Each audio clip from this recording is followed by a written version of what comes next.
NCERT कक्षा 11 जीव विज्ञान में द्वितीय अध्याय जीव जगत का वर्गीकरण का आज हम अध्ययन शुरू करेंगे। पहले अध्याय में हमने जीव जगत की विभिन्न प्रकार की विशेषताओं के बारे में जाना कि जीवों के अंदर कौन कौन सी विशेषताएं पाई जाती है। आज हम जीव जगत का वर्गीकरण जो द्वितीय अध्याय हमारा उसे शुरू करेंगे।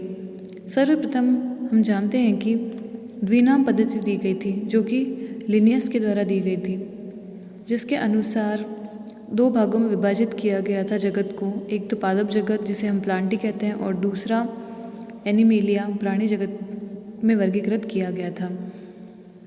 इस पद्धति के अनुसार जो जीव थे उनको यूकेरियोटिक, प्रोकैरियोटिक, एक कोशिक, बहुकोशिक, प्रकाश संश्लेषी या अप्रकाश संश्लेषी, इन सभी के अंदर विभाजित करना बहुत ही कठिन कार्य होता है।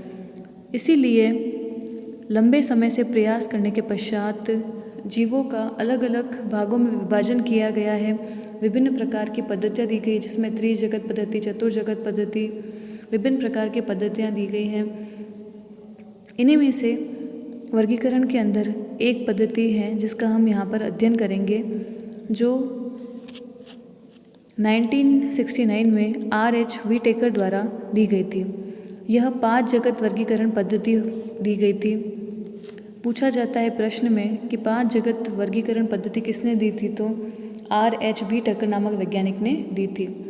इनके अनुसार कौन कौन से वर्ग जो थे इन 5 जगत के अंदर शामिल किए गए थे, तो उसके अंदर मोनेरा, प्रोटिस्टा, फंजाई, प्लांटी और एनिमेलिया को शामिल किया गया था। दूसरा प्रश्न आता है कि इन्होंने जो वर्गीकरण दिया था वो किस आधार पर दिया था, तो इनके आधार कोशिका की संरचना थी, जिसमें कोशिका प्रोकैरियोटिक है या यूकैरियोटिक है। दूसरा शारीरिक संरचना, किस प्रकार की शरीर की संरचना, एक कोशिक है, बहुकोशिक है। पोषण की प्रक्रिया क्या होती है जीवों के अंदर, स्वपोषी होता है, विषमपोषी होता है। प्रजनन का आधार क्या होता है, जाति वृत्ति संबंध क्या होता है। इन सभी लक्षणों के आधार पर R.H. व्हिटेकर ने अपना वर्गीकरण जो था वो दिया था। तो इन्हीं 5 जगत वर्गीकरण के विभिन्न प्रकार के जगतों का हम अध्ययन शुरू करेंगे। कौन कौन से ऐसे वर्ग दिए गए, उनके लक्षण क्या होते हैं, उनमें क्या क्या विशेषता होती है, उन्हीं के बारे में हम जानेंगे। तो हमारे यहाँ पर बनाया गया है 5 जगत वर्गीकरण की सारणी बनाएंगे, जिसके द्वारा इसको समझाया गया है कि कौन कौन से दिए गए थे। इसका विस्तृत अध्ययन भी हम करेंगे, लेकिन यहाँ पर एक छोटे तौर पर यहाँ पर इसको समझाया गया है कि 5 जगत जो दिए हैं उनके क्या क्या प्रमुख लक्षण होते हैं। जैसे पहला जो होता है हमारा मोनेरा होता है, दूसरा प्रोटिस्टा वर्ग होता है, तीसरा फंजाई, चौथा प्लांटी और पांचवा एनिमेलिया होता है। जो मोनेरा जगत होता है इसमें क्या क्या लक्षण होते हैं, तो कोशिका का प्रकार जो होता है इसका प्रोकैरियोटिक प्रकार का होता है। मोनेरा जगत में कोशिका भित्ति अधिकांशतया सेलुलोज रहित होती है, वो एमिनो अम्ल से मिलकर बनी होती है। केंद्रक झिल्ली जो होती है इनके अंदर नहीं पाई जाती है। इनकी संरचना जो होती है वो कोशिकीय होती है। इनमें पोषण की विधि जो होती है वह स्वपोषी, रसायन संश्लेषी, प्रकाश संश्लेषी या फिर मृतपोषी परजीवी होता है। इन शब्दों का अर्थ ये होता है कि रसायन संश्लेषी तात्पर्य है कि जो भोजन का संश्लेषण हो रहा है वो रसायनों से हो रहा है। प्रकाश संश्लेषी से आशय है कि भोजन का निर्माण जो होता है वो प्रकाश की उपस्थिति में होता है, इसलिए प्रकाश संश्लेषी। मृतपोषी से तात्पर्य होता है कि भोजन जो मृत जीवों से प्राप्त किया जाता है, और परजीवी का अर्थ होता है कि किसी जीवित जंतु पर परजीवी के रूप में उपस्थित है। तो इन सभी विधियों के द्वारा मोनेरा के जितने भी सदस्य होते हैं वो पोषण प्राप्त करते हैं। इसमें प्रजनन जो होता है वह संयुग्मन विधि के द्वारा प्राप्त किया जाता है। दूसरा हमारा प्रोटिस्टा वर्ग आता है, जिसमें हमारे कोशिका का प्रकार जो होता है वह यूकैरियोटिक प्रकार होता है। कोशिका भित्ति इसमें कुछ में उपस्थित होती है, कुछ में उपस्थित नहीं होती है। केंद्रक के बाहर झिल्ली पाई जाती है। शरीर की संरचना कोशिकीय प्रकार होता है। उसके पश्चात प्रोटिस्टा जगत के अंदर पोषण की विधि कौन सी होती है, तो स्वपोषी विधि होती है अपना, तथा परपोषी होती है। स्वपोषी का मतलब होता है कि अपना भोजन खुद ही बनाता है। उसके पश्चात प्रजनन की विधि के अंदर युग्मक संलयन और संयुग्मन विधि के द्वारा किया जाता है। तीसरा हमारा प्रकार फंजाई होता है, जिसके अंदर कोशिका का प्रकार यूकैरियोटिक होता है। फंजाई के अंदर कोशिका भित्ति जो होती है वो काइटिन की बनी होती है। ये प्रश्न भी कई बार पूछा जाता है कि फंजाई के अंदर कोशिका भित्ति जो होती है वो किसकी बनी होती है, तो काइटिन की बनी होती है। केंद्रक झिल्ली उपस्थित होती है। बहुकोशिक शरीर होता है, परपोषी होता है। फंजाई जो होता है अपना भोजन स्वयं नहीं बना सकता है, इसीलिए अपना भोजन जो होता है वह मृत जीवों से या फिर अन्य परपोषियों से प्राप्त करता है। प्रजनन की विधि के अंदर निषेचन के द्वारा संपन्न होता है। अगला हमारा आता है प्लांटी। प्लांटी में कौन कौन से विशेष प्रकार के लक्षण होते हैं? तो प्लांटी में सभी कोशिकाएं जो होती है वो यूकेरियोटिक प्रकार की होती है और प्लांट के अंदर या पौधों के अंदर, प्लांटी के अंदर सभी पौधों को रखा गया है तो उनकी कोशिका भित्ति जो होती है वो सेलुलोज की बनी होती है। केंद्रक झिल्ली उपस्थित होती है, उसके अंदर विभिन्न प्रकार के उत्तक अंग, उत्तक तंत्र जैसे कि जाइलम, फ्लोएम, इनका निर्माण होता है। इसके अंदर विभिन्न प्रकार की कोशिका, मृदुत्तक, दृढ़ोत्तक, इस प्रकार की कोशिकाएं उपस्थित होती है। पोषण की विधि किस प्रकार की होती है? तो स्वपोषी होता है। इसका अर्थ है कि भोजन खुद ही बनाते हैं अपना। प्रजनन की विधि किस प्रकार की होती है? तो निषेचन होता है इसके अंदर। नर युग्मक, मादा युग्मक जो होता है वो इसके अंदर निषेचन की विधि के अंदर भाग लेते हैं।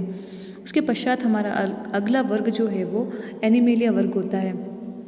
एनिमेलिया वर्ग के अंदर सभी जो जीवों को शामिल किया गया उनकी कोशिका जो होती है यूकेरियोटिक प्रकार की होती है। कोशिका भित्ति इसके अंदर अनुपस्थित होती है। ये प्रश्न भी कई बार पूछा जाता है कि जंतुओं के अंदर कोशिका भित्ति जो होती है वो किस प्रकार की? जंतुओं के अंदर कोशिका भित्ति उपस्थित ही नहीं होती है। ये विशेषता होती है जंतुओं की, एनिमेलिया की। उसके पश्चात केंद्रक झिल्ली इनके अंदर उपस्थित होती है। शरीर की संरचना किसकी? तो इसमें विभिन्न प्रकार के उत्तक अंग, अंग तंत्र बने होते हैं जैसे कि हमारे शरीर के अंदर श्वसन तंत्र होता है और उत्सर्जन तंत्र होता है, भोजन तंत्र होता है, पाचन तंत्र, विभिन्न प्रकार के तंत्र हमारे शरीर के अंदर उपस्थित है। तो ये सभी विभिन्न प्रकार के अंग तंत्र हमारे शरीर में बनते हैं। पोषण किस प्रकार होता है? तो प्राणी समभोजी और मृतपोषी होता है। हमारा भोजन हम स्वयं नहीं बना सकते हैं, सभी जंतु अपना भोजन खुद नहीं बना सकते, इसलिए अपने भोजन के लिए वो दूसरे जंतुओं पर निर्भर होते हैं।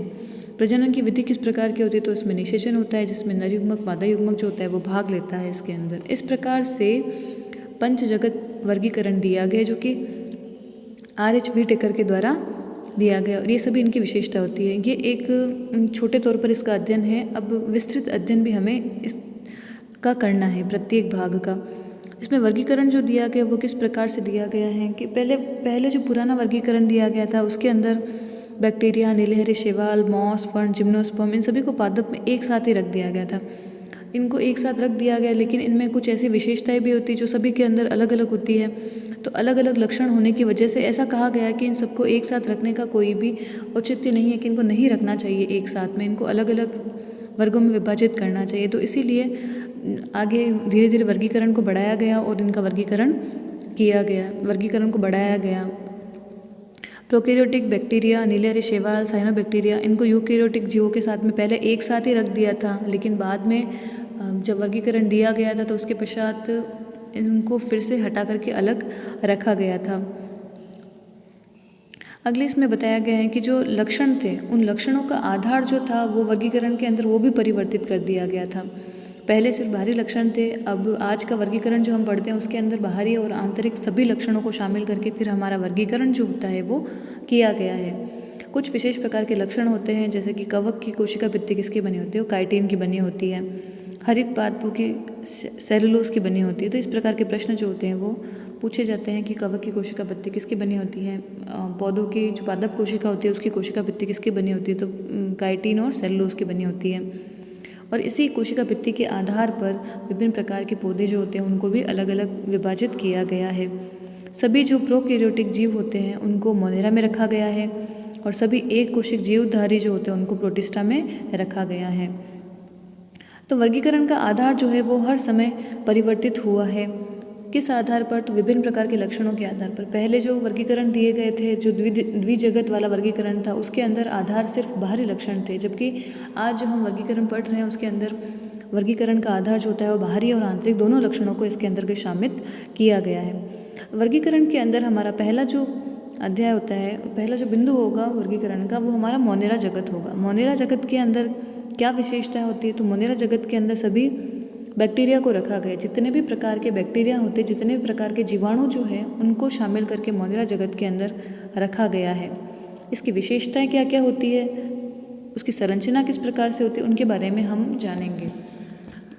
बैक्टीरिया कहाँ पाए जाते हैं? बैक्टीरिया गर्म जल के झरनों, मरुस्थल, बर्फ, गहरे समुद्र, विषम प्रतिकूल वास स्थानों, हर जगह पर हम बैक्टीरिया को देख सकते हैं। हमारे वायुमंडल के अंदर भी चारों ओर अनेक प्रकार के जीवाणु उपस्थित होते हैं। बैक्टीरिया को उनके आकार के आधार पर विभिन्न प्रकार के वर्गों में विभाजित किया गया है। तो बैक्टीरिया को उनके आकार के 4 समूहों में विभाजित किया गया। पहला कोकस होता है, दूसरा बेसिलस होता है, कॉमा आकार के विब्रियम, और चौथा जो होता है वो सर्पिलाकार होता है। ये क्या होते हैं? ये आकार के आधार पर विभाजित किए गए। अगर जीवाणु का या बैक्टीरिया का आकार अगर गोलाकार होता है तो उसको कोकस कहा जाता है। अगर जीवाणु जो बैक्टीरिया है वो छड़ के आकार का होता है तो उसे बेसिलस कहा जाता है। अगर जीवाणु कोमा के आकार का है तो उसे विब्रियम कहा जाता है। अगर सर्पिलाकार होता है तो उसे स्पाइरिलम कहा जाता है। तो ये वर्गीकरण जो जीवाणु का दिया गया है वो उनके आकार के आधार पर दिया गया है। यहाँ पर इसमें दिखाए गए हैं। ये पहला गोलाकार है कोकाई, दंड के आकार का बेसिलाई, और अगर स्पाइरल है तो वो स्पाइरिला, और अगर कोमा के आकार का है तो वो विब्रियो प्रकार का जीवाणु होता है। ये आकार के आधार पर वर्गीकरण होता है जीवाणुओं का। इसके पश्चात कुछ और विशेषताओं के बारे में हम जानेंगे कि जीवाणु के अंदर क्या क्या विशेषताएं होती है। जिसमें पहला होता है कि बहुत ही सरल संरचना होती है इनकी, बहुत ही सरल होती है और बहुत सारी विविधता पाई जाती है इसके अंदर। इनका कार्य क्या होता है? तो ये मुख्यतया अपना भोजन अकार्बनिक पदार्थों से संश्लेषित करते हैं।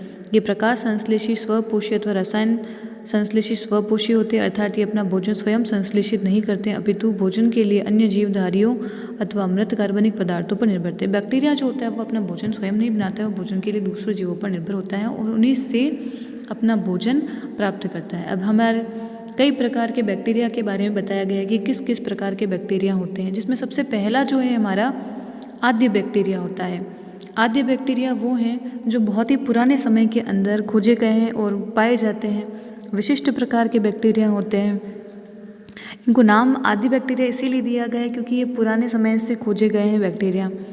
अब ये कहाँ कहाँ पाए जाते हैं आद्य बैक्टीरिया? जो प्रिमिटिव है, जो सबसे पहले खोजे गए हैं वो प्रिमिटिव जो होते हैं वो बैक्टीरिया हैं इसके अंदर शामिल किए गए। आद्य के अंदर प्रिमिटिव जो होते हैं वो ये कहाँ पाए जाते हैं? तो ये लवणीय क्षेत्र में हो सकते हैं। लवण का मतलब जहाँ पर नमक वाला क्षेत्र जो होता है, मैग्रो वनस्पति वाला क्षेत्र जो होता है वहाँ पर ये पाए जाते हैं। गर्म झरने जहाँ पर होते हैं वहाँ पर आदि बैक्टीरिया हो सकते हैं। कच्छ क्षेत्र के अंदर पाए जाते हैं जिन्हें हम मेथेनोजेंस कहते हैं। मेथेनोजन इसलिए कहा जाता है क्योंकि ये मेथेन गैस का निर्माण करते हैं। इसके अलावा आदि बैक्टीरिया जो होते हैं वो कहाँ पर उपस्थित हो सकते हैं? मेथेनोजन अनेक रूमिनेंट पशुओं जैसे कि गाय भैंस के आंत्र में पाए जाते हैं और इनके गोबर से मीथेन गैस का उत्पादन होता है। इसका अर्थ है कि आदि बैक्टीरिया जिसे हम मेथेनोजन भी कहते हैं वह हमारे जो पशु हैं गाय और भैंस उसके आंत्र में पाए जाते हैं क्योंकि ये सेलुलोज का पाचन करते हैं और जो गोबर इनसे प्राप्त होता है उनसे गोबर गैस बनाई जाती है, तो वहाँ पर ये उपयोगी होता है। तो हमें पूछा जाए कि मेथेनोजन बैक्टीरिया कहाँ होता है, तो वो गाय और भैंस के आंत्र के अंदर पाए जाते हैं जो कि हमारे गोबर गैस के निर्माण में सहायक होते हैं। तो इस प्रकार से ये पहला जो हमारा प्रकार का होता है वो आदि बैक्टीरिया होता है। और दूसरा प्रकार जो हम पढ़ेंगे वो हमारा यू बैक्टीरिया होता है। हम यू बैक्टीरिया के बारे में जानेंगे कि यू बैक्टीरिया क्या होता है। यू बैक्टीरिया वास्तविक बैक्टीरिया होता है। एक सत्य प्रकार का बैक्टीरिया जो होता है उसे हम यू बैक्टीरिया कहा गया है। जो इसकी विशेष प्रकार की संरचना होती है, इसमें कौन कौन से यू बैक्टीरिया के अंदर कौन कौन से ऐसी चीज़ें शामिल होती है, कौन कौन से उदाहरण ऐसे शामिल किए गए हैं बैक्टीरिया के अंदर जिन्हें हम यू बैक्टीरिया में शामिल करते हैं, उनकी क्या विशेषता होती है, उनके बारे में हम जानेंगे। कठोर कोशिका भित्ति होती है इनके अंदर। एक कशाब चल बैक्टीरिया द्वारा की जाती है इसके अंदर। कशाब से तात्पर्य होता है कि इस प्रकार की धागेनुमा संरचना उपस्थित होती है जीवाणु के अंदर जो उसे चलने में सहायता प्रदान करता है। उसके पश्चात यू बैक्टीरिया के अंदर हम साइनोबैक्टीरिया का अध्ययन भी करते हैं। साइनोबैक्टीरिया को पहले नीले हरे शैवाल के साथ में रखा गया था, लेकिन बाद में देखा गया कि साइनोबैक्टीरिया में कई लक्षण ऐसे हैं जो बैक्टीरिया के समान ही होते हैं, इसलिए उसे वहाँ से हटा करके बैक्टीरिया के साथ वर्ग में के साथ में रख दिया गया है। इससे पहले साइनोबैक्टीरिया जो था वो नीले हरे शैवाल के अंदर शामिल था। इसकी क्या विशेषता होती है कि बैक्टीरिया में ऐसा लक्षण होता है कि वो अपना भोजन स्वयं नहीं बना सकता है, लेकिन साइनोबैक्टीरिया में विशेषता, दोनों में अंतर ये होता है कि साइनोबैक्टीरिया जो होता है वो प्रकाश संश्लेषी होता है और अपना भोजन स्वयं बना सकता है। ये साइनोबैक्टीरिया की विशेषता होती है, लेकिन बैक्टीरिया ऐसा कभी भी नहीं कर सकता है। तो बैक्टीरिया और साइनोबैक्टीरिया दोनों में यही अंतर होता है कि साइनोबैक्टीरिया जो होता है वो अपना भोजन स्वयं बना सकता है। उसके पश्चात अन्य उदाहरण की बात करें अगर हम बैक्टीरिया के अंदर, तो उसके अंदर हमारा पहला नॉस्टॉक और एनाबिना जो होता है उसको शामिल किया गया है। इसमें बैक्टीरिया के अंदर जो नॉस्टॉक और एनाबिना होता है उसके अंदर एक विशेष प्रकार की कोशिका पाई जाती है जिसका नाम हेट्रोसिस्ट होता है। यह हेट्रोसिस्ट कोशिका इन जीवाणुओं के द्वारा विशिष्ट कोशिका जो होती है वह नाइट्रोजन स्थिरीकरण करवाने में सहायक होती है। नाइट्रोजन स्थिरीकरण का अर्थ होता है कि वायुमंडल की जो नाइट्रोजन होती है उसे उसके विभिन्न प्रकार की यौगिकों में परिवर्तित करके पौधों के उपयोग योग्य बनाना। इस विधि को हम नाइट्रोजन स्थिरीकरण कहते हैं। तो यह कार्य जो होता है वो नॉस्टॉक और एनाबिना करता है। तो इसमें पूछा जाए कि कौन सी प्रकार की विशेष कोशिका होती है, तो हेट्रोसिस्ट कोशिका इनके अंदर उपस्थित होती है। और इनका कार्य क्या होता है, तो वायुमंडल की नाइट्रोजन को नाइट्रेट, नाइट्राइट और अमोनिया जैसे अकार्बनिक पदार्थों में परिवर्तित करना, जिसकी वजह से पौधे उनका उपयोग कर सके। क्योंकि वायुमंडल की जो नाइट्रोजन होती है उन्हें पौधे कभी भी सीधे नहीं ले सकते हैं, इसलिए ये नाइट्रोजन स्थिरीकरण जो होता है वो वायुमंडल के अंदर उपस्थित होता है। इसके पश्चात अगर हम विशेषता के अंदर देखें तो जीवाणु की क्या विशेषता होती है, तो जीवाणु मनुष्य के लिए भी कई मामलों में बहुत ही उपयोगी होता है। जैसे हमने पढ़ा होगा कि दूध से दही बनाने के अंदर, जिसमें दूध से दही का निर्माण जो होता है उसमें लैक्टोबैसिलस नामक जीवाणु जो होता है वो सहायता करता है। लैक्टोबैसिलस जो होता है वो दूध में को दही के अंदर परिवर्तित करने का कार्य करता है। तो इस प्रकार से बैक्टीरिया जो होता है वो शरीर के अंदर रोग भी उत्पन्न करते हैं और कई सारे ऐसे बैक्टीरिया जो हमें विभिन्न प्रकार के लाभदायक चीज़ों के लिए भी सहायक होते हैं, तो वो काम भी आते हैं हमारे। उसके पश्चात बैक्टीरिया का उपयोग और कहाँ किया जाता है, तो प्रतिजैविकों के उत्पादन में। प्रतिजैविक का मतलब होता है कि विभिन्न प्रकार की जो औषधियाँ होती हैं उनको बनाने के अंदर भी जीवाणुओं का उपयोग किया जाता है। उसके पश्चात लेग्यूम पादप की जड़ों में नाइट्रोजन स्थिरीकरण में सहायता करते हैं। लेग्यूम पादप की जड़, लेग्यूम पादप कौन से होते हैं, वे पादप जो फलीदार होते हैं जिसके अंदर दालें वगैरह आती हैं, इन सभी को हम लेग्यूम पादप कहते हैं। तो उन पादपों की जड़ों के अंदर राइजोबियम नामक जीवाणु पाया जाता है जो कि नाइट्रोजन स्थिरीकरण करने में सहायक होता है। यहाँ पर हमें याद रखना है कि लेग्यूम पादपों की जड़ों के अंदर कौन सा जीवाणु उपस्थित होता है, तो राइजोबियम जीवाणु होता है। और दूध से दही बनने के अंदर कौन सा जीवाणु होता है, तो लैक्टोबैसिलस नामक जीवाणु सहायक होता है। तो ये इस प्रकार से लाभदायक होते हैं। अब बैक्टीरिया से कई प्रकार के रोग भी उत्पन्न होते हैं। ये रोग मनुष्य, फसल, फार्म पालतू पशुओं, इन सभी को भी हानि पहुंचाते हैं। और मनुष्य के शरीर के अंदर ये बैक्टीरिया विभिन्न प्रकार के रोग भी उत्पन्न करते हैं, जिसमें हैजा, टाइफॉइड, टिटनस, पौधों के अंदर साइट्रस, कैंकर जैसी अनेक बीमारियां ये बैक्टीरिया जो होते हैं वो उत्पन्न करते हैं। तो ये सभी विशेषताएं जो होती है वो हमारे बैक्टीरिया की होती है। अब बैक्टीरिया की और क्या विशेषता होती है, उसका संरचना किस प्रकार से होती है, तो बैक्टीरिया के अंदर बाहरी कोशिका भित्ति उपस्थित होती है। उसके पश्चात कोशिका झिल्ली उपस्थित होती है। कोशिका झिल्ली जो होती है वो पेप्टिडोग्लाइकेन के द्वारा बनी होती है। इसके पश्चात इसके अंदर विभिन्न राइबोसोम जो होते हैं वो भी पाए जाते हैं। बैक्टीरिया के अंदर राइबोसोम भी पाए जाते हैं और उसका डीएनए पाया जाता है बैक्टीरिया के अंदर। बैक्टीरिया प्रमुख रूप से कोशिका विभाजन द्वारा प्रजनन करते हैं। कभी कभी विपरीत परिस्थितियों में बीजाणु बनाते हैं। ये लैंगिक प्रजनन भी करते हैं, जिसमें एक बैक्टीरिया से दूसरे बैक्टीरिया में डीएनए का स्थानांतरण होता है। तो ये सभी विशेषताएं जो है वो बैक्टीरिया के जनन के बारे में है। इसके पश्चात बैक्टीरिया में एक और को सम्मिलित किया गया है, वो है हमारा माइकोप्लाज्मा। माइकोप्लाज्मा क्या होता है, माइकोप्लाज्मा ऐसा जीवधारी होता है जिसमें कोशिका भित्ति बिल्कुल नहीं पाई जाती है। सबसे छोटी जीवित कोशिकाएं होती है जो ऑक्सीजन के बिना भी जीवित रह सकती है। माइकोप्लाज्मा प्राणी और पादपों में अनेक रोग उत्पन्न करते हैं। तो इस प्रकार से हमने आज द्वितीय अध्याय के अंदर हमारा जो पहला मोनेरा था उसके बारे में अध्ययन किया। मोनेरा में हमने विभिन्न प्रकार के आदि बैक्टीरिया और यू बैक्टीरिया इन सभी के बारे में अध्ययन किया।